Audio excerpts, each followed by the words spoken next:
So hey friends, this is Mili and welcome back to my channel. दोस्तों, आज की कहानी की शुरुआत होते ही हम इस कहानी की हीरोइन को देखते हैं जो अपने हस्बैंड का सीड्यूस करते रहती है। और वैसे वो सीड्यूस होते भी हैं एंड देन वो लोग ये मोमेंट साथ में स्पेंड करते हैं। और ये सब होने के बाद वो अपने हस्बैंड को कहती है कि हम डिवोर्स ले लेते हैं। एंड अनफॉर्चुनेटली उसके हस्बैंड भी कुछ भी नहीं कहते, बस चले जाते हैं वहाँ से। इस पॉइंट पे वो सोचती है कि हमारा 2 साल से शादी हुआ है पर शायद मैं इनके दिल को कभी जीत नहीं पाई, तो इससे बेटर है कि अब दूरी हो जाते हैं। अब इस पॉइंट पे वो कॉलेज का टाइम सोचती है जब वो अपना प्यार बताने जा रही थी जियांगशु से, यानी कि उसके अभी के हस्बैंड से। उनका नाम जियांगशु था, पर वो ये चीज कर नहीं पाती क्योंकि उसी टाइम उनको कोई और लड़की प्रपोज कर देती है। तो इसके बाद वो क्या करती है वो तो हमें अभी नहीं पता चलता, पर कहानी में आगे देखते हैं। अब नेक्स्ट डे जब वो सो के उठती है तो वो उनको पकड़ी हुई थी, तो वो घूम जाती है। वो अपने मन में सोचती है कि रात में ये कब आ गए और मैं इनको पकड़ के सोई हुई थी क्या। ये भी पता नहीं क्या सोचेगी कि डिवोर्स लेने वाले हैं फिर भी सेम बेड पे सोते हैं। पर जो भी था ये सब वो खुद ही सोच रही थी। थोड़ी देर बाद उसके हस्बैंड रेडी होके आते हैं तो वो पूछती है कि हम डिवोर्स प्रोसीजर के लिए कब जा रहे हैं। वो कहते हैं आज मुझे काम है, जिस पे वो कहती है तो फिर कल। उनका आंसर आता है कि कल सिविल अफेयर्स वीडियो बंद होता है, सैटरडे है कल। एंड देन वो खुद ही कहते हैं कि ग्रैंडपा के बर्थडे में डिनर पे हमें घर जाना है, तो भूलना मत। इतना बोल के वो चले जाते हैं। वैसे वो अपने ग्रैंडपा का बात नहीं कर रहे थे, हमारी हीरोइन के ही ग्रैंडपा का बात कर रहे थे। इसीलिए उसको लगता भी है कि ये जो भी बोलते हैं ना शायद नाटक ही करते हैं। अब ये तो गॉड नोस। और फिर यहाँ से सीन शिफ्ट होता है ग्रैंडपा के बर्थडे पे। वो दोनों वहाँ पहुँचते हैं, गिफ्ट वगैरह देते हैं। उसके बाद उसको रेस्टोरेंट जाना था तो वो चली जाती है। वहाँ पे उसकी बहन उसके पास आती है और वो उसको कहती है कि तुमको पता है ना जिया जी के दिल में कौन है, मैं ही हूँ। वैसे ये बात तुमको पता नहीं था क्या,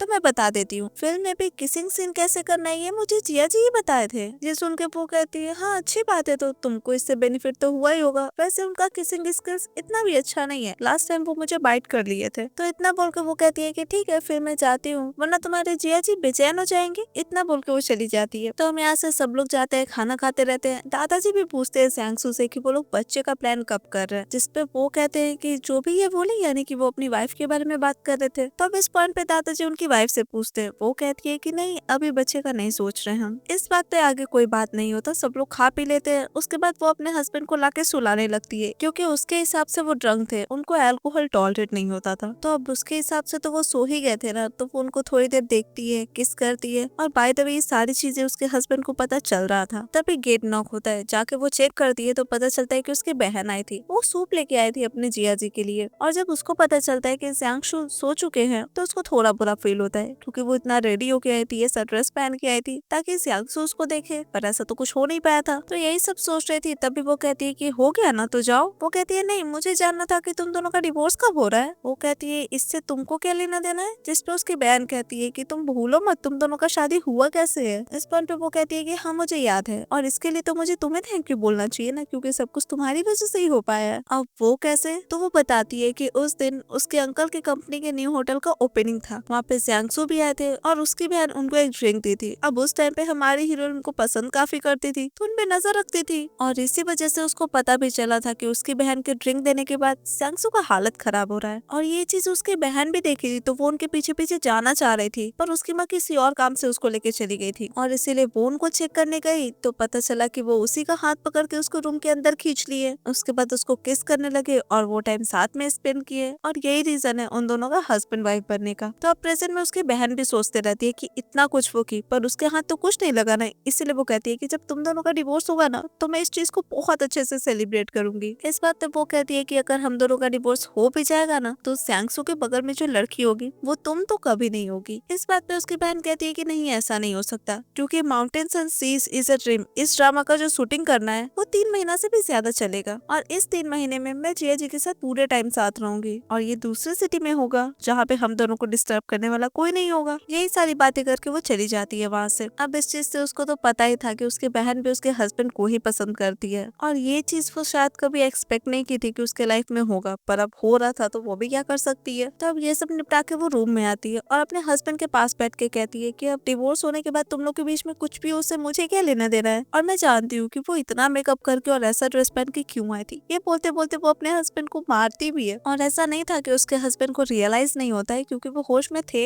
और थोड़ी देर में वो आँख खोलते भी है पर फिर सो जाते हैं, जिससे वो तो शेयर हो जाती है कि वो जो भी बोली उसके हस्बैंड सुने नहीं, तो वहाँ से चली जाती है। पर देन वो उठ के बैठते हैं और सोचते हैं कि पहले से काफी अलग क्यों लग रही है ये। और थोड़ी देर बाद वो आके सोती तो है पर साथ में सोच भी लेती है कि अब कोई भी लाइन क्रॉस नहीं करना है, पर फिर नींद पड़ता है और वो उनमें चिपक के सो जाती है। हाँ, पहली बार वो उसको थोड़ा दूर करते हैं, पर जब फिर वो चिपकती है तो वो भी फिर आराम से सो जाते हैं। नेक्स्ट डे जब वो जगती है तो उसके पति उसी को देख रहे थे। इस पॉइंट पे वो सोचती भी है कि शादी के बाद कुछ ही ऐसा दिन हुआ है जब वो उठी और उसके हस्बैंड उसके सामने मौजूद रहे हैं। पर जो भी था, थोड़ी देर बाद रेडी बेडी होके वो लोग अपने घर पहुंचते हैं। हाँ, कार से उतरने के बाद वो ऐसे ही जा रही थी, पर वो अपना हाथ बढ़ाते हैं हाथ पकड़ने के लिए, तो उसको लगता है कि शायद सर्वेंट्स के सामने ऐसा एक्ट करना है, तो वो उनका हाथ पकड़ के अंदर चली जाती है। अब वो लोग अंदर जाते हैं तो पता चलता है कि ज़्यांग्सू की माँ आई हुई थी उन लोग से मिलने के लिए। इस पॉइंट पे ज़्यांग्सू कहते हैं कि आप लोग का लड़ाई हुआ है क्या, क्योंकि पापा बिजनेस ट्रिप पे चले गए और आपको लेके नहीं गए। वो कहती है ऐसा कुछ नहीं है, बस मैं यहाँ कुछ दिन रहने के लिए आई हूँ। और इतना बोल के वो अपनी बहू को एक ब्रेसलेट देती है और साथ में बच्चे की भी बात करती है। इस बात पे वो कुछ नहीं बोलती। वो लोग डिवोर्स ले रहे ऐसा कुछ भी नहीं बताती वो, पर दिमाग में इतना जरूर था कि वो उनको अपसेट करेगी। अब जो भी था, उस टाइम पे उनकी माँ जाती है फ्लावर्स देखने के लिए जो वो प्लान करके गई थी कुछ दिन पहले। तो उनके जाने के बाद वो अपने हस्बैंड से कहती है कि चाहे कुछ भी हो जाए, मुझे फर्क नहीं पड़ता मंडे को आप फ्री है या नहीं है, पर मुझे डिवोर्स चाहिए। इस पॉइंट पे वो लिन से यानी कि अपनी पत्नी से सिर्फ एक ही चीज पूछते हैं कि तुम सच में ये शादी तोड़ना चाहती हो। वो कहती है हाँ, सिविल अफेयर्स ब्यूरो मिलते हैं। तो अब यहाँ से सीन शिफ्ट होता है, मंडे आ भी जाता है और दोनों डिवोर्स लेने के लिए पहुंच भी जाते हैं। वहाँ पे उन लोगों से पूछा जाता है कि उन लोग के बीच में कोई उम्मीद है कि नहीं साथ रहने का। तो लिन कहती है कि नहीं, ऐसा कुछ भी नहीं है, हम डिस्कस कर चुके हैं, पर फिर भी कूलिंग ऑफ पीरियड तो 30 दिन का मिलना ही था ना, तो 30 दिन तक तो उन लोग को साथ रहना ही पड़ेगा, उसके बाद वो लोग डिवोर्स ले सकते हैं। और अगर कूलिंग ऑफ पीरियड के 3 दिन बाद भी कोई डिवोर्स सर्टिफिकेट लेना नहीं आएगा तो ये समझा जाएगा कि वो लोग डिवोर्स नहीं लेना चाहते हैं। तो ये बात होने के बाद वो सारा डॉक्यूमेंट्स और अपनी वाइफ को लेके वहाँ से चले जाते हैं। बाहर ले जाके वो उससे पूछते हैं कि तुम ड्रेस क्यों चेंज की डिवोर्स लेने के लिए। वो कहती है जिंदगी का नया शुरुआत हो रहा है तो कपड़ा बदलने में क्या दिक्कत है। इस पॉइंट पे वो आगे कुछ नहीं कहते, वो रिसीट मांगती है, वो दे देते हैं। एंड देन वो कहते हैं कि आज मेरा 11 बजे फ्लाइट है तो मैं फ्राइडे तक आऊंगा, तब तक तुम ध्यान रखना, तुम्हारे पीरियड्स का टाइम आ रहा है तो आइसक्रीम वगैरह अवॉइड करना। उनकी ये बात सुन के वो अपने मन में सोचती है कि अभी भी मेरे पीरियड्स में 7 या 8 दिन बाकी है। इधर वो आगे तब तक उसको बोलते ही रहते हैं, साथ में पूछते भी है कि सुन नहीं रही हो क्या। वो कहती है हमारा डिवोर्स होने वाला है तो इतना चिंता करने की कोई जरूरत नहीं है। इतना बोल के वो चली जाती है और रात में पहुंचती है बाहर अपनी फ्रेंड के साथ। उसकी फ्रेंड उसकी ननद थी यानी कि उसके हस्बैंड की बहन। इधर हाउसकीपर ज़्यांग्सू को भी बता देती है कि लिन बाहर गई अपने फ्रेंड्स के साथ, तो वो बोली थी कि थोड़ा लेट होगा आने में। अब रात भी काफी हो गया था तो वो उसको कॉल करे जा रहे थे, पर वो तो उठा ही नहीं रही थी। वो उधर ड्रिंक करने में लगी हुई थी और ड्रिंक करते करते काइंड ऑफ सो भी जाती है। तभी उसकी फ्रेंड उसका फोन देखती है जिसमें इतना सारा कॉल्स आया हुआ था, तो वो उसको उठाने लगती है, पर तब तक ज़्यांग्सू वहाँ पे पहुंच जाते हैं और उन दोनों को लेके घर आते हैं। अब उसको घर पे लाके सुलाते हैं, उससे कुछ पूछते रहते हैं। तब वो कहती है मुझे मेरे एक्स हस्बैंड का आवाज क्यों सुनाई दे रहा है, जिस पर वो कहते हैं कि सच में डिवोर्स चाहती हो क्या। अब इस बात पे वो क्या ही बोले, उसको भी बात नहीं करना था, तो वो उठ के बैठ जाती है। इस पॉइंट पे वो कहते हैं कि ठीक है मैं तुम्हारे लिए कपड़े लेके आता हूँ। वो कहती है नहीं जरूरत नहीं है, और बोलते बोलते उठती है और फिर सो जाती है। हाँ, वो उसको जगाने की कोशिश करते हैं पर वो उठती तो नहीं है, लेकिन उनको इतना जरूर पता चल जाता है कि उसको बुखार है। हाँ, थोड़ा बहुत जग चुकी थी अभी तक वो, तो वो उसको बिठाते हैं, दवा लेके आते हैं, खिलाने का ट्राई कर रहे थे पर वो खा ही नहीं रही थी, तो वो खुद खा के उसको खिलाते हैं, तब जाके उसके अंदर जाता है दवा। हाँ, इस पॉइंट तक उसका नशा भी खत्म हो चुका था। तो वो कहती है कि जो आप कर रहे हैं वो सही नहीं है, हमारा डिवोर्स होने वाला है। वो कहते हैं मेरे हिसाब से इसमें कुछ भी गलत नहीं है। तो अब क्या, वो कुछ नहीं कहती, चुपचाप सो जाती है। एंड देन वो भी कहते हैं कि आगे से इतना मत पीना और अपना ध्यान रखो, इतना बोल के चले जाते हैं। और वैसे ही उनका पहली बार था जो अपने से इतना केयर दिखा रहे थे उसको, पर अब डिवोर्स होने वाला है तब क्यों इतनी केयर कर रहे हैं, ये बात तो उसको भी समझ नहीं आ रहा था। अब नेक्स्ट डे जब वो उठती है तो उसका तबीयत ठीक भी हो चुका था और उसको याद भी था रात का इंसिडेंट। उसी टाइम पे उसकी ननद उसके पास आती है और कहती है कि रात में जब भाई आए थे तो मुझे तो बहुत डर लगा था कि पता नहीं क्या हुआ होगा आपके साथ, पर वो कहती है कि नहीं ऐसा कुछ नहीं है, मेरा डिवोर्स होने वाला है तुम्हारे भाई से। अब ये चीज तो उसको भी पसंद नहीं आया था। वो रीजन पूछती है, नहीं करने के लिए कहती है, पर वो कहती है कि नहीं अभी हुआ नहीं है, 30 दिन बाद जब कूलिंग ऑफ पीरियड खत्म हो जाएगा तब डिवोर्स सर्टिफिकेट मिल जाएगा। इसका मतलब उन लोगों का डिवोर्स जब डिवोर्स सर्टिफिकेट मिलेगा तब होगा। तो ये सुन के वो भी थोड़ा रिलैक्स्ड होती है। एंड देन लिन को समझाने की कोशिश करती है कि मेरे भाई के दिल में कोई नहीं है, उनके जिंदगी में कोई ऐसा पहला प्यार जैसा कुछ नहीं था, उनको बस अपने दिल की फीलिंग्स कहना नहीं आता। अब इस बात पे लिन बोले भी तो क्या बोले, और वैसे उसकी ननद समझ रही थी उसके भाई का प्रॉब्लम, पर एक बार लिन उनकी जिंदगी से चली जाएगी तो फिर कहाँ रोते बैठेंगे, ये चीज भी वो सोच रही थी। तो वो कहती है कि ठीक है आप रेस्ट करो, मैं जाती हूँ। अब वो जाती है अपने भाई के पास, भाई से पूछती है कि आप सच में डिवोर्स ले रहे हो क्या, बहुत पछतावा होगा आपको।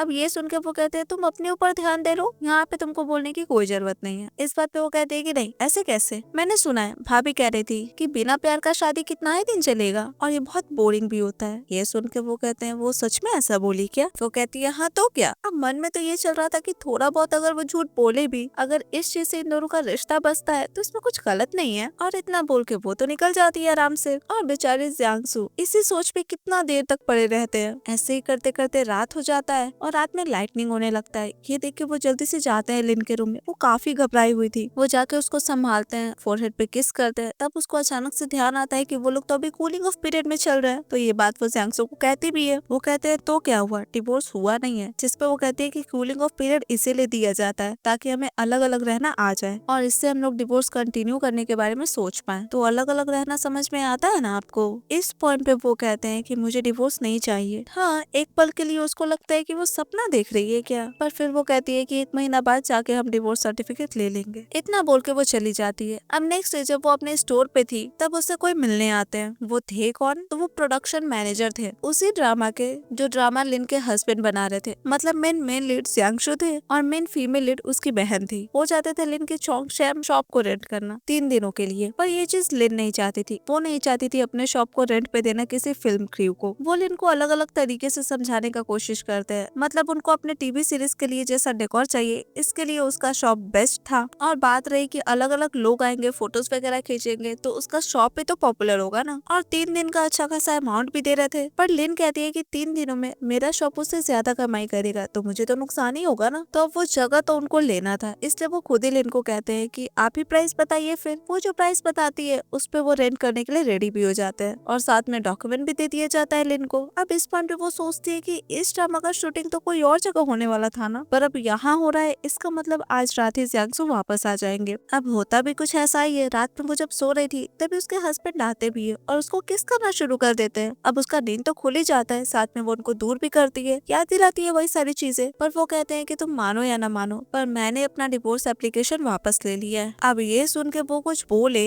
इससे पहले वो उठ के वॉशरूम चले जाते हैं और बहुत देर तक वापस नहीं आते। तो उसको लगता है कि बेहोश हो गए क्या वहीं पे, पर ऐसा कुछ नहीं था। थोड़ी देर में वो आते हैं और उसके बगल में सोते हैं बिस्तर पे और उसको लेके अपने हाथ पे सुलाते हैं। हाँ, वो बोलना चाह रही थी पर वो कहते हैं कि हिलो मत, ऐसे ही सो और कुछ बोलो भी मत। तो वो चुप तो हो जाती है पर उनको किस कर लेती है। तो वो उससे क्वेश्चन करते हैं कि तुम मुझे किस क्यों की? वो कहती है क्योंकि आपने मुझे हक किया पहले। अब बोलने के लिए तो वो कुछ भी बोलती थी पर प्यार तो वो उससे करती थी ना, और वैसे इसका आंसर उसके पास था भी नहीं जो वो उनको बता पाए। तो वो फिर से घूम के सो जाती है। अब नेक्स्ट डे जब वो दोनों शूटिंग पे थे तो वो भी आती है अपने शॉप पे और वो उसी को देखने लगते हैं। ये देख के लिन की बहन को बहुत ज्यादा गुस्सा आता है क्योंकि जियांगसू लिन को देख रहे थे। पर जो भी था, उधर लिन जाके अपना चोंगशेम बनाने लगती है। तभी वो उसके पास लंच लेके आते हैं, यानी कि वो भी खाना नहीं खाए थे तो साथ में खाने के लिए कहते हैं। पर वो कहती है कि नहीं मुझे सोना है। तो वो कहते हैं ठीक है फिर साथ में सोते हैं। अब इस टाइम पे वो फिर उसको किस करने लगते हैं पर वो उनको रोकती है। वो कहती है बिना प्यार का शादी ज्यादा दिन तक नहीं चलता। वो कहते हैं हमारे बीच में तो सब कुछ ठीक ही चल रहा है ना, फिर अचानक से डिवोर्स क्यों? जिस पे वो कहती है कि हमारा शादी तो एक गलती ही था ना, अगर उस दिन ऐसा कुछ नहीं होता तो तुम मुझसे शादी करती क्या? ये बोलते बोलते वो उनको पीछे करने लगती है। नहीं होते तो बाइट करके पीछे करती है, पर साथ में पूछती भी है कि पेन भी हो रहा है? वो कहते हैं नहीं, पर इससे तुमको अच्छा फील हुआ? वो कुछ नहीं कहती तो वो उसको प्यार से हक करते हैं और शायद जिंदगी में इतना प्यार से वो उसको पहली बार हक किए थे ऐसे सिचुएशन में। और जो भी था, थोड़ी देर बाद दोनों सो के बाहर आते हैं। पहले जियांगसू आते हैं और उसके बाद लिन आती है और उन दोनों को उसकी बहन देखती है। तो उसको लगता भी है कि ये दोनों साथ में ही सो के आए हैं क्या। पर फिर वो लिन से क्वेश्चन भी करती है कि तुम तो अपना सारा शॉप रेंट पे दे दियो ना, तो फिर ये आने का क्या जरूरत है? इस बात पे वो कहती है कि मेरा शॉप है तो मुझे जब आने का मन में आ सकती हूँ। इतना बोल के वो चली जाती है। अब काम खत्म होने के बाद जब वो घर जा रही थी तो उसके हस्बैंड भी आके उसी की कार में बैठ जाते हैं और उसको साथ चलने के लिए कहते हैं। तो वो भी ड्राइव करना शुरू कर देती है, पर साथ में उसके दिमाग में ये भी चल रहा था कि जियांगसू बहुत अजीब बिहेव कर रहे हैं आजकल, क्या हो गया इनको। इस पॉइंट पे वो उसको कहते हैं कि ड्राइव करने पे फोकस करो। जिस बात पे वो उनको कहती है कि अगर आपको अपनी सेफ्टी की चिंता है तो आप उतर सकते हैं, कोई प्रॉब्लम नहीं है मुझे। वो कहते हैं मैं तुम्हारे लिए वरीड था। तो अब यहाँ से सीन शिफ्ट होता है फिर से नेक्स्ट डे शूटिंग पे। एक सीन हो रहा था जिसमें लिन की बहन को एक चोंगशम पहन के आना था, तो वो कपड़ा लेके जाती है, पहन भी लेती है। इस पॉइंट पे एक हेल्पर आके बताती है कि वो गलत कपड़ा उठा रही है, उसको तो कोई और ही चोंगशम पहनना था। अब वैसे ये गलती वो जानबूझ के की थी क्योंकि उसको पता था कि उसकी बहन का ये शॉप है और उसकी बहन इस ड्रेस पे बहुत मेहनत भी की है, तो इसीलिए वो उसकी मेहनत को बर्बाद करने के लिए ये कपड़ा पहनी थी। और उस हेल्पर से बहस तो करना था उसको, तो बस कह देती है कि दोनों का कलर सेम है ना, तो कुछ भी पहन लूं, क्या फर्क पड़ता है, मैं यही पहनूंगी। अब पहन तो ली थी पर वो कपड़ा टाइट था और इस चक्कर में वो कपड़ा फट भी जाता है। पर फिर भी थोड़ा बहुत ठीक करके वो जाती है बाहर शूट करने के लिए, जिसपे जियांगसू कहते हैं कि वापस से शूट करना पड़ेगा, ये वो कपड़ा नहीं है जो पहनना था। अब ये चीज वो एक्सपेक्ट नहीं की थी कि चैंगजू को पता होगा कि कौन सा कपड़ा पहनना था, तो वो बस कह देती है कि गलती से कोई कपड़ा चूज कर ली तो आती हूँ चेंज करके। तो अब शूट वूट होने के बाद जो प्रोडक्शन मैनेजर थे वो लिन से माफी मांगते हैं क्योंकि उसके स्टोर का चोंगशेम उन लोगों से गलती से फट गया। तो अब उसके बदले उसको जो भी हर्जाना चाहिए वो कह सकती है, वो लोग देने के लिए तैयार है। इस पॉइंट पे वो कहती है कि कॉन्ट्रैक्ट में तो साफ साफ लिखा था ना कि आप लोग इस चोंगशेम को नहीं छुएंगे। अब इस बात पे वो भी क्या कहे, वो बस माफी मांग सकते थे ना और कॉम्पनसेशन दे सकते थे। पर लिन बहुत गुस्से में थी क्योंकि उसको इस ड्रेस बनाने में बहुत मेहनत लगा था, बहुत दिन का मेहनत था उसका, ऐसे कैसे बर्बाद होने को दे सकती थी। तो इसलिए वो बहस करने लगती है। उसकी बहन भी उस पर चिल्लाने लगती है कि बस सिलाई ही उखड़ा है ना, सिल लो ना वापस से।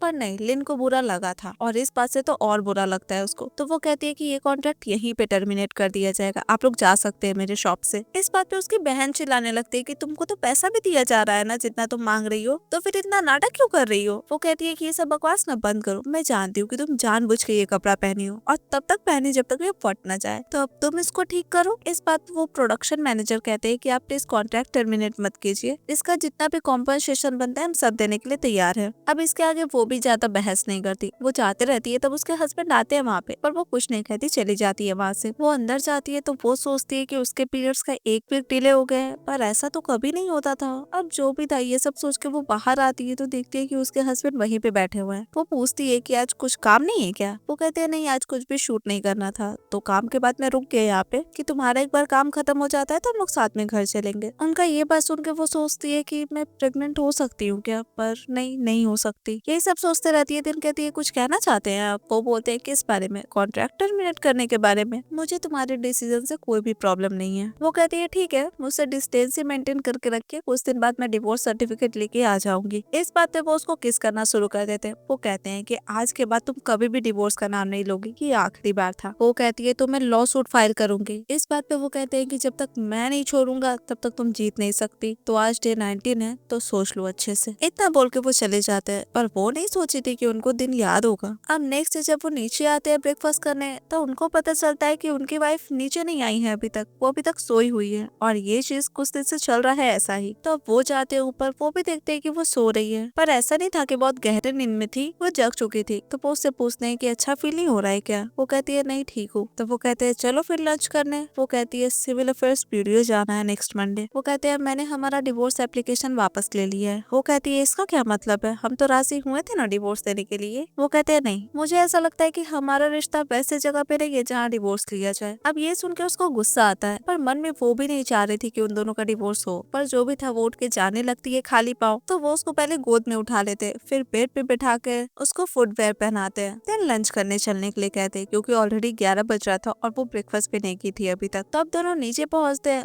वहाँ पे उसको उल्टी लगने लगता है। हाँ, ये चीज हाउस हेल्प भी देखती है तो वो कहती है कि प्रेग्नेंट लग रही है ये, पर वो तो मानने के लिए तैयार ही नहीं थी कि वो प्रेग्नेंट है। उसके हिसाब से शायद उसके पेट में कुछ गड़बड़ी हो गया है, पर उसके हस्बैंड कहते हैं हॉस्पिटल चलने के लिए। उस चीज के लिए भी वो मना कर रही थी। इस पे हाउस हेल्प कहती है कि ठीक है, अगर आपके पेट में भी कुछ गड़बड़ी है तो हॉस्पिटल तो आपको जाना ही पड़ेगा ना। तो वो उसको हॉस्पिटल लेके भी जाते हैं। वो सीधे उसको गायनेकोलॉजिस्ट के पास लेके जा रहे थे। हाँ, वो जाने से मना कर रही थी, पर वो कहते हैं कि लास्ट मंथ भी तुम्हारा पीरियड्स नहीं आया था तो इसे ले जाना तो उसको पड़ेगा। वैसे ये चीज उसके लिए भी अनएक्सपेक्टेड था कि उनको याद होगा। तो अब दोनों अंदर जाते हैं। डॉक्टर पूछती है कि क्या है क्या नहीं। उसके हस्बैंड सब कुछ बताते हैं उसके बारे में। देन डॉक्टर को भी लगता है कि प्रेगनेंसी हो सकता है, पर फिर भी ब्लड टेस्ट तो कराना ही पड़ेगा ना। तो ये सब करवाने के लिए कहती है और साथ में ये सब भी बताती है कि क्या चीज प्रेगनेंसी में होता है और क्या नहीं होता है। तो अब थोड़ी देर में रिपोर्ट भी आ जाता है और हाँ, वो प्रेग्नेंट थी। अब इस न्यूज से उसको थोड़ा अजीब ही लगता है क्योंकि आज सुबह वो डिवोर्स देने की बात कर रही थी और दोपहर में पता चला कि वो प्रेग्नेंट है। तो यही सब सोच के वो उठ के चली जाती है वहाँ से। घर जाती है तो वो उससे पूछते हैं कि कुछ चल रहा है क्या दिमाग में तुम्हारे। वो कहती है कि बच्चा को जन्म नहीं लेना चाहिए, मतलब उन लोग का डिवोर्स का बात चल रहा है और ये बच्चा, यही सारा चीज सोच रही थी। इस बात पे वो कहते हैं कि तुम जो डिसाइड करो मैं उसमें राजी हूँ। तो वो कहती है कि ठीक है, मैं जा रही हूँ नहाने। इतना बोल के वो चली जाती है। पर ये चीज त्यांसु को भी अच्छा नहीं लगा था, पर वो कुछ कहे नहीं थे। अब ऐसे ही करके आधा घंटा हो जाता है पर वो वॉशरूम से बाहर ही नहीं आती। तो वो चेक करने जाते हैं। हाँ, उस टाइम पे वो बाहर आ जाती है। पूछती भी है कि अभी तक यहाँ पे क्या कर रहे हैं। वो कहते हैं तुम्हारा वेट कर रहा था। तो उसके बाद वो चले जाते हैं नीचे। अब यहाँ से सीन शिफ्ट होता है। अचानक से वो अपने आप को हॉस्पिटल में पाती है। उठती है, पाँव रखती है तो ब्लड पे पाँव पड़ता है, फिसल के गिर जाती है। वहाँ पे ढेर सारा ब्लड देखती है और साथ में एक बच्चे का इमेज भी। और ये देख के वो बहुत डर जाती है। तब पता चलता है कि उसका सपना था। उसके चिल्लाने से उसके हस्बैंड का भी नींद खुलता है। वो बता बताती है कि वो सपना में देखी कि उसका मिसकैरेज हो गया है और इस चीज से वो काफी डर गई थी, बहुत घबरा रही थी, बहुत रो रही थी। इस पॉइंट पे उसके हस्बैंड उसको शांत करते हैं, वो उसको समझाते हैं कि तुम्हारा बच्चा अभी भी तुम्हारे पास ही है, कुछ नहीं हुआ है उसको।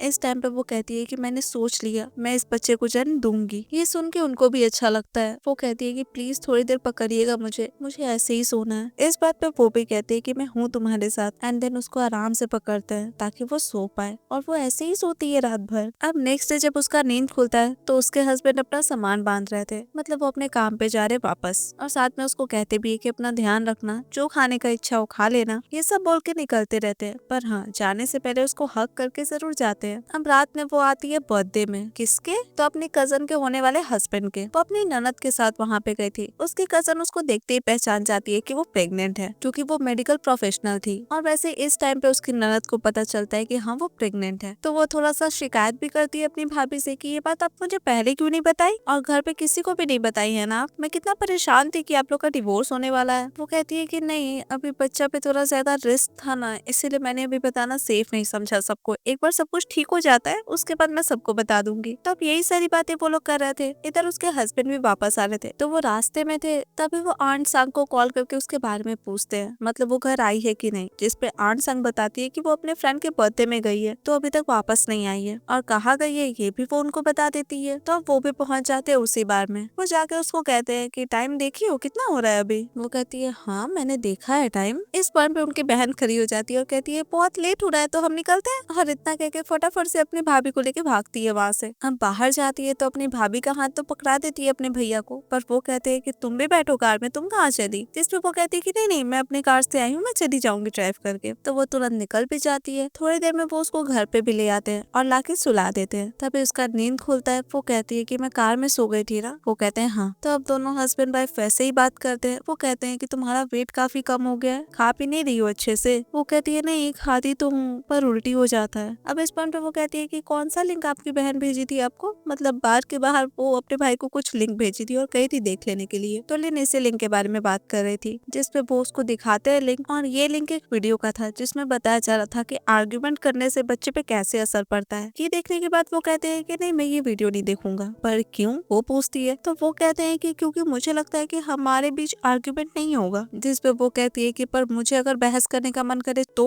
वो कहते हैं वैसे तो तुम बिना रीजन के मुझसे आर्ग्यूमेंट नहीं करोगी, पर वो समझाती है कि प्रेगनेंसी में ऐसा होता है, इमोशंस ऊपर नीचे होता रहता है, तो झगड़ा करने का मन कर भी सकता है। जिसपे वो कहते हैं कि ठीक है तो मैं माफी मांग लूंगा। उनके इस बात पे उसको लगता है कि इनको पापा बनना इतना अच्छा लग रहा है क्या। तो फिर वो पूछती है कि आप क्यों नहीं डिवोर्स देना चाहते हैं मुझे। इस बात पे वो उसको किस कर लेते हैं और याद दिलाते हैं कि मैंने मना किया था ना डिवोर्स का बात करने से। वो कहती है मैं डिवोर्स का बात नहीं कर रही, मैं बस पूछ रही हूँ कि आप क्यों नहीं देना चाहते हैं। वो कहते हैं क्योंकि मैं जिंदगी में बस एक ही बार शादी करना चाहता हूँ और वो मैं कर चुका हूँ। इस बात पे उसको लगता है कि जिंदगी भर मेरे साथ स्पेंड करने वाले हैं क्या। वैसे है तो अच्छा ही है, पर फिर वो उनसे उनकी गर्लफ्रेंड के बारे में पूछती है, मतलब उनकी कोई गर्लफ्रेंड थी क्या जब वो यूएस में थे 2 साल के लिए। वो कहते हैं नहीं कोई नहीं थी। अब ये सुन के वो सोचती है कि ऐसा नहीं है कि वो उनपे भरोसा नहीं करती है, पर वो सभी लोगों के मुंह से सुनी थी कि वो और सॉन्ग ये दोनों साथ में रिलेशनशिप में हैं और इन लोग का जोड़ी भी काफी अच्छा लगता है। इधर तब तक वो कहते हैं कि तुम भरोसा नहीं करती क्या मुझ पे, मेरे पास टाइम ही कहाँ रहता था जो मैं डेट करूँ किसी को। तो ये सारी बातें करने के बाद वो उसको सोने के लिए कहते हैं। अब दिन ऐसे ही बीत रहा था, वो काम पे जाते थे, टाइमली आ भी जाते थे। तो एक दिन ऐसे ही मॉर्निंग में वो उसको उठाते हैं और आज भी वो बहुत जल्दी अपना काम निपटा के आ गए थे। ये देख के उसको भी थोड़ा अजीब लगता है, पर वो कहते हैं कि आज तुम्हारा चेकअप होना है ना, तो मैं कैसे नहीं आऊंगा। तो अब ऐसे ही बातें बातें करके वो लोग डॉक्टर के पास आते हैं। डॉक्टर बताती है कि उनको अपनी वाइफ से 16 वीक्स के लिए तो थोड़ा डिस्टेंस मेंटेन करके रखना पड़ेगा। तो ऐसे ही डॉक्टर उन लोग को एडवाइस देती है जो भी उन लोग को अभी करना चाहिए। तो ये सारी बातें करने के बाद वो लोग वहाँ से चले जाते हैं, पर उन लोग को वहाँ से जाते उसकी बहन देख लेती है। तो उसको लगता है कि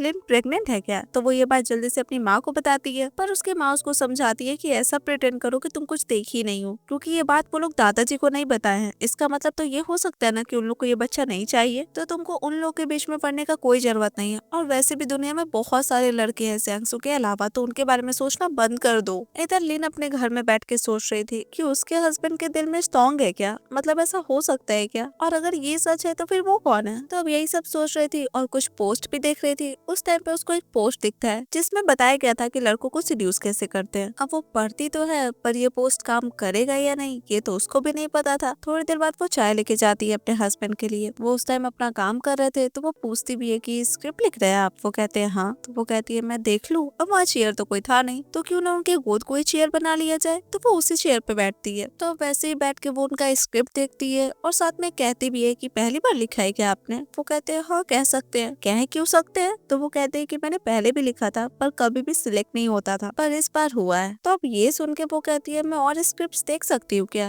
अब ये बोलने के साथ साथ वो सोचती है कि मैं यहाँ पे ये करने थोड़ी आई हूँ, जो करने आई हूँ वो करती हूँ ना। तो इसलिए वो कहती है कि मैं चाहती हूँ कि आप मुझे किस कीजिए, बहुत दिनों से आपने किस नहीं किया है मुझे। अब वो ये बात बोली थी तो वो पीछे कैसे ही हटेंगे, डेफिनेटली नहीं हटते। और उनको काइंड ऑफ अच्छा भी लगता है कि वो सामने से आके ये बात बोली है। तो वो लोग अच्छे से ये टाइम एक दूसरे के साथ स्पेंड करते हैं। अब यहाँ से सीन शिफ्ट होता है नेक्स्ट डे। वो अपने शॉप पे जाती है, बहुत दिनों से नहीं गई थी। कई बात उसके स्टाफ उससे पूछ रहे थे, मतलब इसी बारे में दोनों बात कर रहे थे। तभी उसकी कजन आती है वहाँ पे और उसकी बुआ भी। तो अब ऐसे ही वो लोग बात करते हैं। आंटी उसके कहती भी है घर आने के लिए, बहुत दिन से वो घर नहीं आई थी ना इसलिए। एंड देन उसकी कजन कहती है कि वो कुछ कस्टमाइज्ड चौक शैम बनवाना चाहती थी, तो क्या वो ऑर्डर कर सकती है। पर लिन कहती है कि नहीं, वो भी कस्टम ऑर्डर्स नहीं एक्सेप्ट कर रही है। ये सुन के उसकी कजन कहती है कि बच्चा ठीक है ना। अब इस पॉइंट पे उसकी आंटी कहती है बच्चा, मतलब अब जाके उसकी आंटी को पता चला था कि वो प्रेग्नेंट है। और लिन भी कहती है कि हाँ वो प्रेग्नेंट है, 3 महीना हो चुका है उसका। तो उसकी आंटी कहती है कि घर पे अभी तक किसी को नहीं बताई। तो ऐसे ही सारी बातें करके वो लोग चले जाते हैं वहाँ से। अब इस बात से उस स्टाफ को भी पता चल जाता है कि लिन प्रेग्नेंट है। तो वो पूछती है कि बच्चे के पिता यानी कि उसके हस्बैंड कौन है। लिन कहती है कि तुम जानती हो उसको। और वैसे जियांगसू वहाँ पे आ भी जाते हैं तो उसको ज्यादा दिमाग लगाने का जरूरत नहीं पड़ता। तो वहाँ से दोनों जाते हैं थोड़ा अलग। वहाँ पे वो लोग एक लड़का के बारे में बात कर रहे थे जिसको लिन की कजन भी पसंद करती थी, पर वो लड़का लिन को पसंद करता था, ये बात पता था जियांगसू को। तो वो लिन से कहते हैं कि अगर मैं नहीं होता तो तुम उसी लड़का से शादी करती क्या। वो कहती है हम लोग बचपन के दोस्त थे और वो हैंडसम भी है, काफी अच्छा भी है, तो उससे प्यार होना ये ज्यादा मुश्किल नहीं है वैसे। ये सुन के वो थोड़ा शांत हो जाते हैं। वो पूछती है कि क्या हो गया। वो कहते हैं उस लड़का का नाम मेरे सामने मत लेना। पर क्यों। तो कोई भी लड़का ये बर्दाश्त नहीं कर सकता कि उसकी वाइफ कोई और लड़का का नाम ले उसके सामने। और ये बोलने के साथ साथ वो उसको किस करना शुरू कर देते हैं, क्योंकि वो आगे कुछ बोल रही थी वापस से उसके बारे में। और कहते भी है कि एक बार उसका नाम लूंगी तो मैं एक बार तुमको किस करूंगा। और उनकी इस फीलिंग से तो उसको समझ में आ रहा था कि उनको जेलसी फील हो रहा है। अब यहाँ से सीन शिफ्ट होता है। वो अपने शॉप पे थी, तभी उसको कॉल आता है उसकी बहन का। वो कहती है कि दादाजी कुछ देना चाहते थे तुमको, तो वो मुझे दिया है तुम्हें देने के लिए, तो आके लेके जाओ और कहाँ आना है ये भी बता देती है। अब उस जगह पे पहुंच जाती है, तभी उसके हस्बैंड का कॉल आता है। वो उसके स्टोर आए थे जहाँ पे लिन को नहीं पाके वो उसको कॉल किए थे। तो लिन उनको सब कुछ बताती है कि वो कहाँ है, किस पर्पज से आई है, सब कुछ। जिस पर वो कहते हैं कि ठीक है मैं तुम्हें पिकअप करने आता हूँ। तो अब ये सारी बातें करने के बाद वो जाती है अपनी बहन के पास। लिन तो डायरेक्टली उससे पूछती है कि बताओ देना क्या था, पर उसी को मन था लिन से बातें करने का। तो अब इन दोनों का बात हो और बहस ना हो, ऐसा हो सकता था क्या। लिन की बहन को ये अच्छा खासा सुनना पड़ता है उससे। तब जाके वो बताती है कि दादाजी भेजे क्या है। वो कहते हैं कि दादाजी हनी भेजे है तुम्हारे लिए, और हनी कलेक्ट करते टाइम उनको हनी बीज कार्ड भी लिया था, और ये सब सिर्फ तुम्हारे वजह से। वो कहती है कैसे है दादाजी। वो कहती है नहीं ठीक ही है, थोड़ा बहुत ही मधुमक्खी काटा था तो क्या होगा उनको। तो ये सारी बातें करने के बाद वो हनी का बैग उसको पकड़ा देती है। लिन भी वहाँ से लेके जाते रहती है, पर जब एलिवेटर के पास पहुँचती है तो वो तो अंडर रिपेयर था, तो फिर उसको सीढ़ी का ही रास्ता चुनना पड़ता है। वहाँ से जाते रहती है, तभी उसका पाँव फिसलता है, पर फॉर्चुनेटली उसके हस्बैंड भी वहाँ तक आ चुके थे, तो वो उसको पकड़ लेते हैं। पर इस झटका से उसके पेट में जरूर दर्द होने लगा था, तो वो उसको जल्दी से हॉस्पिटल लेके भागते हैं। पर फॉर्चुनेटली उसके बच्चे को कुछ नहीं हुआ था, और उसको तो नहीं हुआ था। तो अब डॉक्टर के बता के जाने के बाद उसके हस्बैंड उससे माफी मांग रहे थे, क्योंकि वो उसके साथ नहीं थे, और वो ठीक थी, इस बात का खुशी था उसको। उसी टाइम पे उनको कॉल आता है, तो वो कॉल उठाने के लिए जाते हैं। तब तक वो सोचती है कि पक्का सीढ़ी पे कुछ न कुछ तो गिरा हुआ था, क्योंकि उसका पाँव ऐसे ही तो नहीं फिसला है। पर वो क्या था और वो कौन किया, इसके बारे में उसको नहीं पता था। इधर उनको बताया जाता है कि सीढ़ी के पास जो सर्विलेंस कैमरास था वो खराब था, और एलिवेटर हर महीने मेंटेन किया जाता था, पर ये आज ही होना था इसके बारे में किसी को कुछ पता नहीं था। और कोइंसिडेंटली लिन के गिरने से 15 मिनट पहले ही शुरू हुआ था। और पुलिस के इन्वेस्टिगेशन से भी पता चलता है कि सीढ़ी पे हनी के अलावा और कुछ भी नहीं गिरा था, तो हनी तो लिन ही ली हुई थी ना। पर वो फिर भी कहते हैं कि सीढ़ी पे जो हनी गिरा हुआ था उसको चेक करने के लिए। तो अब ये सारी बातें करने के बाद वो अपनी वाइफ के पास आते हैं। वो उससे पूछते हैं कि उसको दर्द वगैरह तो नहीं ना हो रहा है कहीं पे भी। वो कहती है नहीं, कहीं दर्द नहीं हो रहा है। वैसे मैं अपने लिए चिंतित नहीं थी, मुझे मेरे बच्चे का डर था, अगर उसको कुछ हो जाता तो। इसके बाद वो अपने हस्बैंड से पूछती है कि अगर हमारा बच्चा नहीं होता तो हमारा डिवोर्स हो चुका होता क्या। वो कहते हैं कि बच्चा होता या नहीं होता, पर मैं तुम्हें डिवोर्स कभी नहीं देता। इतना बोल के वो उसको सुला देते हैं, और जब तक वो सोती है तब तक वो उसी के पास बैठते हैं। रात में उनका आदमी आता है उनके पास, तो वो उस वार्ड से बाहर जाते हैं। वो हनी का टेस्ट रिपोर्ट नोट लेके आया था और इस चीज से साफ साफ प्रूव होता है कि जो जमीन पे गिरा हुआ था वो हनी था और उनको आइडिया था कि ये सारा कुछ कौन किया है। ऑब्वियसली लिन की बहन। तो वो कहते हैं कि इस इंसिडेंट को एक्सपोज कर देने के लिए। हाँ, इस चीज की वजह से लिन की बहन का करियर तो बर्बाद होगा ही ना, और उसके साथ तो उनका भी ड्रामा था जो अभी अभी रिलीज हुआ था, तो उस ड्रामा पे भी इफेक्ट होगा। पर इस बात से वो कहते हैं कि मैं उसकी जगह किसी और हीरोइन को ढूंढ लूंगा उसके सीन्स को रीशूट करने के लिए, पर वो तो एक्सपोज होगी ही। इधर लिन की बहन खुद में सोच के खुश हो रही थी कि भले उसके बच्चे को कुछ नहीं हुआ पर उसको तो इंजरी हुआ ही होगा ना। इसी पॉइंट पे उसको किसी का कॉल आता है और ट्रेंडिंग टॉपिक देखने के लिए उसको कहा जाता है। वो देखती है तो वो तो देखती ही रह जाती है, भर भर के उसको गाली पड़ रहा था। हाँ, वो उस आदमी को कहती है उसकी हेल्प करने के लिए और उसको पता भी था कि इसके पीछे कौन है, श्यांशु की ऑब्वियसली, पर वो आदमी भी उसकी हेल्प नहीं कर सकता था। और लगे हाथ उसके दादाजी का भी कॉल आ जाता है और वो भी उसपे बहुत भड़कते हैं, उसको तो पोती मारने से तक मना कर देते हैं। एक पल में सब खत्म उसके लिए। इधर ये चीज लिन भी देखती है तो वो अपने हस्बैंड से पूछती है कि ये आपकी है क्या।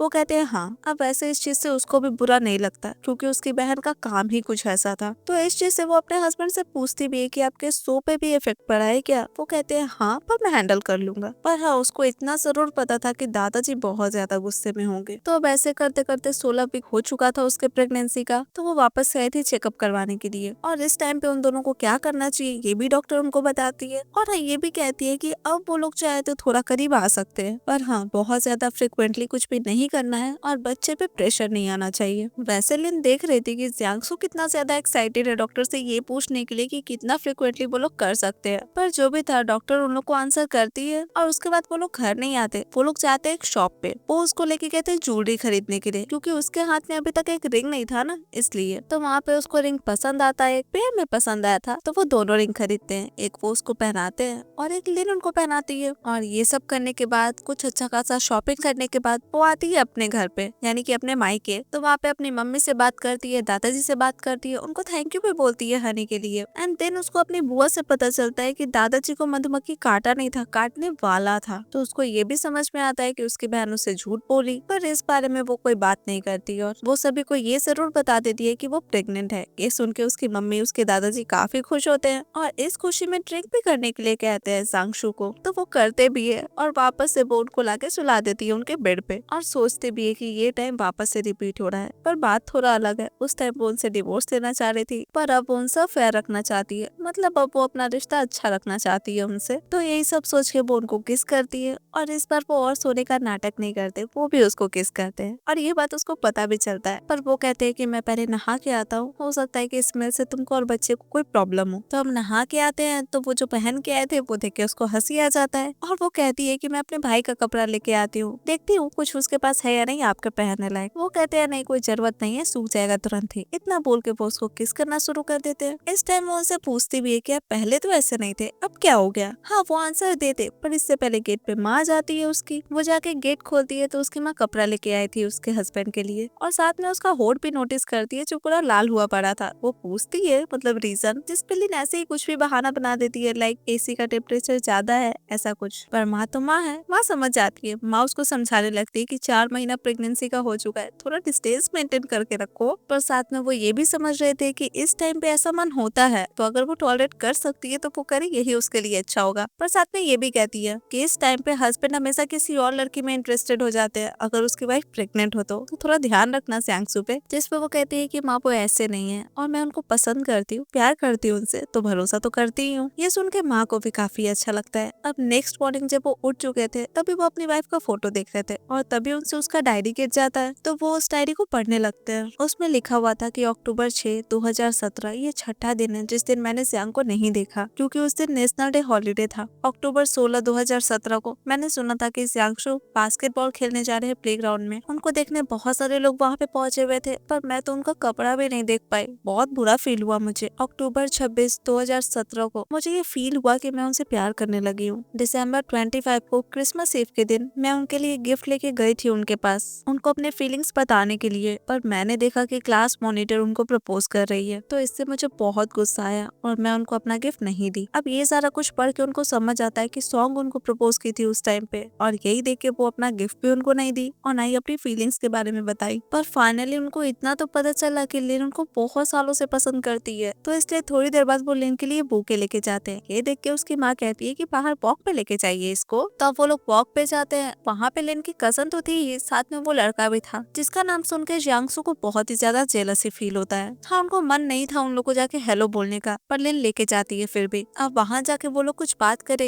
इससे पहले हवा चलते रहता है तो जियांगसू अपनी वाइफ का बाल बांधने लगते हैं, और ये देख के उस लड़का को समझ में आता है कि लिन की लाइफ में अब उस लड़का का कोई भी पॉसिबिलिटी नहीं है। और उसके कजन को भी पता था कि ये दोनों ही लड़के लिन को पसंद करते हैं। इधर जियांगसू कहते हैं अपनी वाइफ को चलने के लिए वॉक पे, पर वो लड़का भी कहता है कि हम लोग भी चलते हैं ना साथ में। वो कहते हैं नहीं नहीं, अच्छा नहीं लगेगा ना, अगर मुझे मेरी वाइफ को किस करने का मन करेगा तो ये थोड़ा एम्बेरेसिंग हो जाएगा तुम लोग के लिए। हाँ, इस बात पे लिन उनको चीटी काटती है, पर फिर उसकी कजन ही कहती है कि आप लोग जाओ वॉक पे, कोई दिक्कत नहीं है। तो ये बातें होने के बाद वो लोग चले जाते हैं वॉक पे, और वो लड़का भी उसकी कजन को बोल देता है कि तुम अपना टाइम मुझ पे वेस्ट मत करो। इतना बोल के वो भी चला जाता है। इधर वो लोग अलग जाके थोड़ा बात करते हैं और कहे अनुसार एक दूसरे को किस भी करते हैं। वैसे उन लोग का रिश्ता काफी अच्छा हो गया था पहले से। अब तो ऐसे ही रात में वो बैठी हुई थी, तभी उसके हस्बैंड का उसको मैसेज आया था कि उनको कॉन्ट्रैक्ट के बारे में डिस्कस करना है दूसरे पार्टी से, तो उनको लेट हो जाएगा घर आने में, तो लिन सो जाए टाइम पे। अब ये मैसेज देख के उसको अच्छा तो लगता है कि वो बता रहे हैं अपने टाइम के बारे में, ताकि वो ज्यादा ना सोचे। इधर वो जाते हैं दूसरी पार्टी से मिलने के लिए, तो सॉन्ग गेट खोलती है और वहाँ पे कोई और आदमी भी नहीं था। वो पूछते हैं कि डायरेक्टर जांग कहाँ पे है, जिसपे वो बताती है कि वो मुझे कह के गए हैं ये सब कुछ करने के लिए, उनको कुछ काम था तो इसलिए वो अंदर आने के लिए कहती है। पर जियांगसू अंदर जाना नहीं चाह रहे थे, वो फिर भी उनको कहती है आने के लिए। ऑब्वियसली कहती है कि मैं तुमको खाऊंगी नहीं। तो वो अंदर जाते हैं। वो अपने बारे में बताने लगती है कि वो कुछ दिन पहले ही यहाँ आई है और यहाँ काम करने के बारे में सोची है, ये सारी चीजें। और साथ में लिन के बारे में भी उसको पता था, जियांगसू भी क्या करे आजकल वो भी उसको पता था। तो ये सारी बातें उनको बता रही थी, पर वो इन सब चीजों में इंटरेस्टेड नहीं थे। वो कहते हैं कि मैं बिजी हूँ, तो वो डायरेक्टली उनको कॉन्ट्रैक्ट देती है साइन करने के लिए, जो डायरेक्टर जांग छोड़ के गए थे। और साथ में चाय पानी के लिए भी पूछ लेती है उनसे। वो कुछ कहते नहीं है, वो फिर भी चाय लेके आने लगती है उनके लिए, और वो तब तक साइन किए जा रहे थे। एज एक्सपेक्टेड वो चाय में कुछ मिला के लाती है और बहुत फोर्स करती है उनको पीने के लिए, पर वो नहीं पीते, वो निकल जाते हैं वहाँ से। इधर लिन को पता चलता है कि उसके हस्बैंड सॉन्ग से मिलने के लिए गए थे, क्योंकि वो फोटो ऑनलाइन पोस्ट हो चुका था अभी तक। डेफिनेटली उसको ये चीज अच्छा तो नहीं लगता है, पर अपने मन में सोचती है कि भरोसा तो वो जियांगसू पे करती है। पर वो सॉन्ग से मिलने के लिए होटल में गए, और वो एक टाइम पे तो उनको प्रपोज भी की थी ना, तो इन सब का क्या मतलब है उसको नहीं पता। अब थोड़ी देर में जब उसके हस्बैंड घर पे आते हैं तो लिन उनको नहीं मिलती। कॉल भी ट्राई करते हैं पर उसका फोन ऑफ आ रहा था। तो वो उसकी मम्मी को कॉल करते हैं। उसकी मम्मी से पूछते हैं कि वो अपने मायके आई है या नहीं। माँ बताती है कि नहीं, मायके तो नहीं आई है। जिसपे जियांगसू कहते हैं कि कोई और जगह है क्या जहाँ वो जा सकती है। जिसपे माँ को समझ पे आता है कि शायद उन दोनों में लड़ाई हो गया है क्या। पर फिर भी वो कहती है कि हो सकता है कि वो अपनी नानी के पास गई हो, इसके अलावा तो वो कहीं नहीं जाएगी। तो वो तुरंत अपने फ्रेंड को कॉल करके कहते हैं कि एयरलाइन में जो भी पैसेंजर्स का नाम है उसमें लिन जिनशू है क्या, मतलब ये चेक करने के लिए कह रहे थे। इस पॉइंट पे उनको पता चलता है कि ट्रेंडिंग टॉपिक क्या है, और उनको ये भी लगता है कि शायद लिन ये देख ली होगी इसलिए वो चली गई हो। ये देख के उनको थोड़ा तो बुरा लगता है कि अगर उसको पता चला तो आके उनसे पूछना चाहिए था, पर बिना कुछ पूछे वो ऐसे चली क्यों गई। पर डेफिनेटली वो उसको छोड़ तो सकते नहीं है, वो जाते हैं उसके पीछे। इधर सच में वो अपनी नानी के ही पास आई थी, तो नानी माँ से ऐसे ही बात करके वो जाती है रात में सोने। पर उसको लगता है कि वो अपना फोन ऑफ करके रखी है। जियांगसू उसको घर पे नहीं देखे होंगे तो परेशान हुए होंगे क्या उसके लिए, उसको आएंगे ढूंढने यहाँ पे। पर सोच वोच के सो जाती है। अब नेक्स्ट मॉर्निंग जब नानी माँ गेट खोलती है तो पता चलता है कि जियांगसू तो वहाँ पे खड़े हैं। नानी माँ पूछती है कि वो यहाँ पे, वो कहते हैं कि वो लिन को ढूंढने के लिए आए हैं। तो नानी माँ बताती है कि वो उठ गई होगी, चलो अंदर चलो। पर जब अंदर आती है तो लिन का रिएक्शन से उनको पता चल जाता है कि उन दोनों में लड़ाई हुआ है। तो वो जियांगसू को कहती है कि तुम जा सकते हो, लिन तुमसे बात नहीं करना चाहती। ये बोलते बोलते वो तो झाड़ू उठा लेती है उनको भगाने के लिए। ऑब्वियसली लिन रोकती है उनको। तब वो इशारा करती है कि जाओ अंदर उससे बात करने। अंदर जाके वो उसको पकड़ लेते हैं। वो उससे पूछते हैं कि क्यों तुम चली आई यहाँ पे, प्लीज बताओ। वो कुछ नहीं कहती। वो कहते हैं कि मैं बस कोऑपरेशन के बारे में बात करने के लिए गया था, तुम फोटो देखे ना हम लोग का। इस पॉइंट पे वो कहती है कि हमें डिवोर्स ले लेना चाहिए। उनको बहुत गुस्सा आता है ये सुन के। वो तो उसको किस करना शुरू कर देते हैं, क्योंकि वो कहते हैं ना कि डिवोर्स का नाम लेने पे वो उसको किस करेंगे, तो बस कर दिए। देन वो उसको समझाते हैं कि कम से कम मेरा बात तो सुनो, मेरा कुछ सुने बिना ही तुम मुझे सजा दोगी। मैं तुमको पसंद करता हूँ, सच में बहुत पसंद करता हूँ। अगर तुमको अच्छा नहीं लगा ना कि मैं उसके साथ कोऑपरेट करूँ, मैं जिंदगी में कभी उससे बात नहीं करूंगा। वो कहती है कि आप झूठ बोल रहे हो, आज के पहले तो कभी आपने ये बात नहीं बोला मुझसे, और जब मैं अपनी नानी के घर पे आ गई आपसे गुस्सा हो गए तब आप मुझे बोल रहे हो कि आप मुझे पसंद करते हो। वो कहते हैं कि मैं अपना दिल निकाल कैसे दिखाऊं तुम्हें, तुम घर पे नहीं थी, पता है मैं कितना परेशान हो गया। तुम्हारी माँ को कॉल किया, उनसे पता चला कि तुम यहाँ हो सकती हो, तो रात भर घर के बाहर खड़ा था। वो उसको भरोसा दिलाने की कोशिश करते हैं कि वो उसको सच में पसंद करते हैं। वो कहते हैं कि जब वो डिवोर्स की बात की थी ना पहली बार, तब उनको फील हुआ कि वो कुछ बहुत सपना खोने वाले हैं। वो कहते हैं कि तुम चाहो तो हम घर चल सकते हैं, अगर नहीं चाहो तो मैं तुम्हारे साथ यहाँ भी रहने के लिए तैयार हूँ। इधर सॉन्ग बार बार उनको कॉल ट्राई किए जा रही थी पर वो ब्लॉक थी, ये बात उसको पता चल गया था। तो वो लैंडलाइन से कॉल करती है उनको, पर वो उसको डायरेक्टली मना कर देते हैं उनको कॉल करने के लिए, क्योंकि उनकी वाइफ को ये बिल्कुल पसंद नहीं है, और इतना बोल के कॉल काट देते हैं। इधर वो अपने रूम में आती है तो वो फिर से अपने हस्बैंड को नहीं पाती है, उसको लगता है वो चले गए क्या, पर नाजी ना, वो तो उसके लिए बुके लेके आए थे। हाँ, उसका गुस्सा अभी तक शांत नहीं हुआ था, पर उनको जो भी समझ में आ रहा था वो कर रहे थे। वो अपने हाथों से फूल तोड़ के लाए थे, इस चीज में उनके हाथ में भी चोट लगा था, पर पहले वो उसको किस करते हैं, उसके बाद वो उनका हाथ देखती है, वो बैंडेड लगाने का बात करती है, पर वो कहते हैं कि हमारा रिश्ता नॉर्मल कब होगा, मैं तुम्हें हक करना चाहता हूँ, किस करना चाहता हूँ, साथ पकड़ के सोना चाहता हूँ। इतना बोल के वो उसको गोद में बिठाते हैं, उसको बताते हैं कि वो उसको बहुत मिस किए, और साथ में ये भी बताते हैं कि उनको पता है कि उनकी वाइफ उनको बहुत टाइम से पसंद करती है। अब उनके इस बात से उसको पता चल जाता है कि वो उसका डायरी पढ़े हैं, तो वो आगे उसको बताते हैं कि जब सॉन्ग मुझे प्रपोज की थी तो मैंने उसे मना कर दिया था, क्योंकि मुझे वो लड़कियां बिल्कुल पसंद नहीं है जो मुझसे 1 सेकंड भी बड़ी हो। और तुम्हें पता है कि मुझे कौन पसंद है? मुझसे 4 महीने छोटी एक लड़की जिसका नाम है लिन जिनशु, मेरे बचपन की दोस्त, जो बचपन में भी मेरे साथ हमेशा स्कूल के बाद खेलने आती थी। तो ये सब कुछ अब वो बोलते ही रहते हैं, तभी वो उनको किस करती है, यानी कि वो उन पे भरोसा तो करती है, पर तभी वो उनसे पूछती है कि अगर वो इंसिडेंट नहीं हुआ होता तो आप मुझसे शादी करते? वो कहते हैं अगर तुम मुझे परसू करती तो जरूर। वो कहती है अगर मैं नहीं करती तो? वो कहते हैं तो मैं तुम्हें परसू करता, पर हमारा शादी तो होता। वो कहती है आप मुझे कभी बताए क्यों नहीं कि आप मुझे पसंद करते हैं? वो कहते हैं माफ कर दो, मेरी गलती है। तो अब ये सब बातें करने के बाद रात में वो उसको लेके आते हैं। वो फायरफ्लाइज का जुगाड़ करके रखे थे उसको सरप्राइज देने के लिए, और ये सरप्राइज वैसे उसको पसंद भी आया था। अब यहाँ से सीन शिफ्ट होता है, वो उसको एक रेस्टोरेंट में लेके आते हैं, और वहाँ पे सॉन्ग भी मौजूद थी। वो उन दोनों को देख लेती है साथ में, तो गुस्सा तो ऑब्वियसली उसको आता है, पर फिलहाल वो कुछ नहीं कहती। वो जिनके साथ आई थी उनके साथ खाना खाती है, और उसके बाद रेस्ट रूम जाती है। थोड़ी देर बाद वहाँ पे लिन भी आती है, उसको देख के सॉन्ग उसको बोलना शुरू कर देती है कि जब तुम हम दोनों का फोटो देखी थी तो तुमको बहुत गुस्सा आया था ना, तुम चली गई थी सब कुछ छोड़ छाड़ के, और अब तुम चाहती हो कि इस यंग से तुम्हारा पीछा करे। प्रेग्नेंट होने का बहुत फायदा नहीं उठा रही हो तुम? ऐसे ही कर करके कहती है कि तुमको क्या लगता है वो तुम्हें प्यार करता है? वो कहती है हाँ, वो मुझे बहुत प्यार करते हैं, और ये रहा डायमंड रिंग जो वो खासकर मेरे लिए खरीदे हैं और मुझे पहनाए भी है। तो तुम दूसरे के हस्बैंड का बहुत दिन तक पीछा कर ली, अब तुम खुद पे ध्यान दे लो। और ये सब करते करते वैसे तुम ब्लैक लिस्टेड भी हो चुकी हो, और एक टाइम पे मुझे वो बोले थे कि उनको वैसी लड़की बिल्कुल पसंद नहीं है जो उनसे 1 सेकंड भी बड़ी हो। तो ये सारी बातें करके वो वापस अपने हस्बैंड के पास जाती है, और उसके हाव भाव से उसके हस्बैंड को पता चल जाता है कि कुछ तो गड़बड़ हुआ है। और वैसे वो सॉन्ग को देखे थे रेस्टरूम जाते हुए, तो उनको पता था कि इन दोनों में कुछ न कुछ बात हुआ होगा। और वैसे उस टाइम वो ये भी बताते कि होटल में वो चाय में मिला के मुझे कुछ देना चाह रही थी, पर मैंने वो नहीं पिया था। और वैसे ये सारी बातें वो उसको इसलिए बता रहे थे क्योंकि अब चाहे कुछ भी हो जाए वो सॉन्ग के चक्कर में नहीं पड़ेंगे, वो कोई भी तरीका अपना ले वो उसमें नहीं फंसेंगे। और ये सेम सिचुएशन तो 2 साल पहले भी हुआ था ना, उसकी बहन भी तो यही करने की कोशिश की थी जियांगशु के साथ, पर वो कहते हैं कि मुझे पता है कि तुम थी वहाँ पे, मैं तुम्हें खींच रहा हूँ ये मुझे पता था। अब ये जान के वो थोड़ा चिढ़ तो जरूर जाती है कि सब इनको मेडिसिन देने के पीछे क्यों पड़ जाती है, मतलब अपनाने के लिए कुछ भी करने के लिए तैयार है। पर इस जेलसी का क्या ही तोड़ है, कुछ नहीं। वो कहते हैं कल अपना सामान बांध लेना, चेकअप करवाने के लिए जाना है। अब नेक्स्ट डे उसका चेकअप होता है और पता चलता है कि बच्चा एकदम सही है। तो अब ये सब करके वो लोग घर पे आते हैं, तब आती है सरप्राइजिंगली उसकी मदर इन लॉ से मिलने के लिए। और ये क्या, अपनी बहू को प्रेग्नेंट देख के वो भी शॉक्ड हो जाती है, क्योंकि इस बारे में अभी तक उनको कोई भी आइडिया नहीं था। तो इस बात पे वो खुश तो होती है, पर साथ में नाराज भी होती है, क्योंकि अभी तक उन लोग को इस बारे में कुछ पता ही नहीं है। वो अपने बेटे से पूछती है कि प्रेगनेंसी कोई शर्मनाक हरकत है क्या, जो तुम अभी तक हम सबसे छिपा के रखे थे? बच्चा होने के बाद हमें पता चलता क्या? ऐसे ही बोल बोल के डांट रही थी। इस पॉइंट पे लिन उनको समझाती है कि ऐसा कुछ नहीं है, शुरू में मेरा खुद ही तबीयत खराब था, तो बच्चे पे रिस्क था, तो आप लोग को डिसअपॉइंटेड फील नहीं करवाना चाहती थी, इसीलिए नहीं बताई। पर फिलहाल बेबी ठीक है ये भी बताती है, और साथ में माफी भी मांगती है छिपाने के लिए। हाँ, माँ कहती है कि तुमको अपने हस्बैंड को डिफेंड करने की कोई जरूरत नहीं है, पर वो कहती है कि सच में माँ मेरा ही गलती था। तो अब यहाँ से सीन शिफ्ट होता है, डिलीवरी का दिन भी आ जाता है, और बच्चा का डिलीवरी होता भी है। लड़का हुआ था, बहुत हेल्दी था, पेट भी अच्छा था। तो ये सब बता के नर्स उनको उनका बच्चा पकड़ा देती है। इसके बाद सीन शिफ्ट होता है कुछ दिन बाद का, वो उसको उनका स्कूल लेके आते हैं जहाँ से वो लोग पढ़े थे, क्योंकि वो उसको स्कूल के टाइम से डेट करना चाहते थे। अब ये कह के वो लोग एक दूसरे को किस करते हैं और अपना फीलिंग्स एक दूसरे को बताते हैं कि वो लोग एक दूसरे से कितना प्यार करते हैं। और इसी के साथ ये कहानी यहीं पे खत्म हो जाता है। तो दोस्तों, आपको ये कहानी कैसा लगा आप मुझे कमेंट्स में जरूर बताइएगा। And thank you so much friends for watching this video. मैं आपसे मिलती हूँ नेक्स्ट वीडियो में, तब तक के लिए बाय।